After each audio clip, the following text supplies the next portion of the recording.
Love जिहाद अध्यादेश से जुड़ी एक बड़ी खबर आपको बताते हैं। इलाहाबाद हाई कोर्ट ने अध्यादेश पर रोक लगाने से इनकार कर दिया है। कोर्ट ने यूपी सरकार से जवाब मांगा है कि 4 दिन तक देना होगा जवाब। 3 जनहित याचिकाएं दाखिल की गई थी, जिसके बाद अब इस मामले में अगली सुनवाई 7 जनवरी को होगी।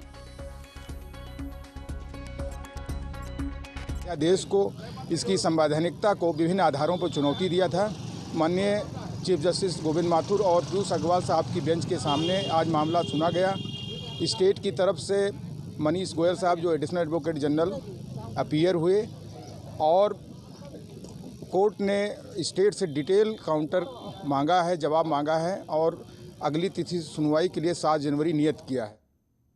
मेरठ में पुलिस और बदमाशों के बीच मुठभेड़ हो गई, जिसमें पुलिस की गोली लगने से कुख्यात गौ तस्कर दानिश उर्फ कंचा घायल हो गया है।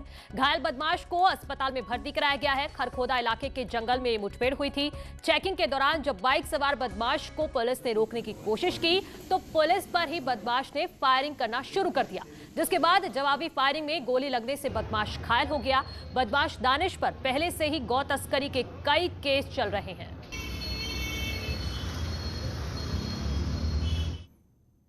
और मेरठ से ही एक और खबर आपको बताते हैं। एसटीएफ की टीम ने छापेमारी करके हथियार फैक्ट्री का बड़ा खुलासा किया है। इसी फैक्ट्री से दिल्ली तक हथियारों की सप्लाई की जाती थी। एसटीएफ की टीम ने 2 आरोपियों को रंगे हाथों गिरफ्तार किया है। ये लोग 5,000 में तमंचा, 25,000 में रिवॉल्वर और 30,000 में पिस्टल बेचते थे। पकड़े गए बदमाशों के पास से 3 तमंचे, 32 बोर, 2 रिवॉल्वर, 17 तमंचे और 3 पिस्टल समेत भारी मात्रा में अदबने हथियार बरामद किए गए हैं। लेसाड़ी गेट के पास इस फैक्ट्री का भंडाफोड़ हुआ है।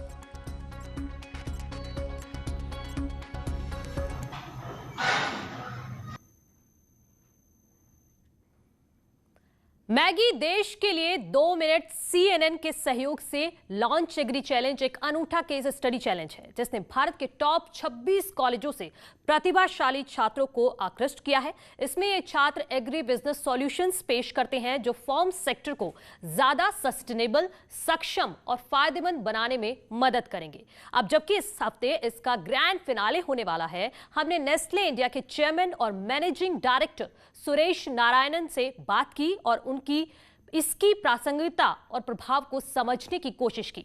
सुनते हैं उन्होंने क्या कहा है।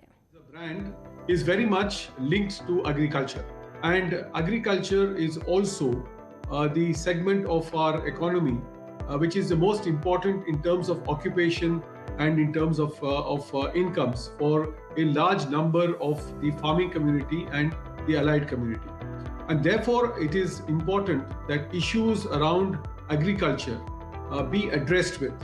And what better brand than Maggi to contribute in its own small way to good ideas coming into agriculture, and some of them hopefully, as we will see today, being implemented to a worthy cause.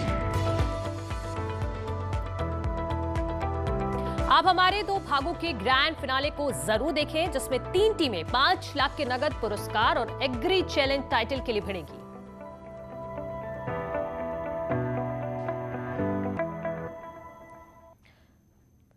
सीधा लिए चलते हैं लखनऊ, जहां CM योगी संबोधित कर रहे हैं।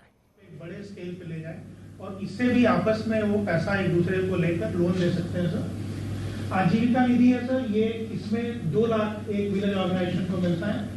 इससे कोई भी स्वयं सहायता समूह लोन ले सकता है अगर कोई स्पेसिफिक प्रोजेक्ट अपने यहाँ इम्प्लीमेंट करना चाहता है। तो इसमें करीब 12 करोड़ रुपए आज स्थानांतरित होंगे सर।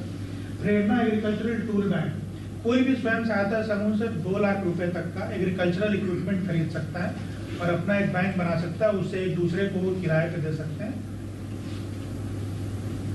प्रोडक्शन ग्रुप का सपोर्ट फंड है सर, इसमें 1.5 लाख रुपए CLM के पास दिया जाता है। इससे भी कोई SHG अगर अपने आप को प्रोड्यूसर ग्रुप के रूप में परिवर्तित करने के लिए या काम करने के लिए जिन इक्विपमेंट्स की जरूरत है या लॉजिस्टिक्स की जरूरत है, वो इस 1.5 लाख से वो पूरा कर सकते हैं सर। एक ये बहुत नया सा है सर, जोखिम निवारण फंड, इसके बारे में बहुत कम लोगों को जानकारी है। आज इस कार्यक्रम में सभी जिलाधिकारीगण को भी बताना चाहूंगा कि इसमें समूह को किस तरह से मदद की जा रही है, उसका एक प्रेजेंटेशन सीएम योगी के सामने रखा जा रहा है। अब से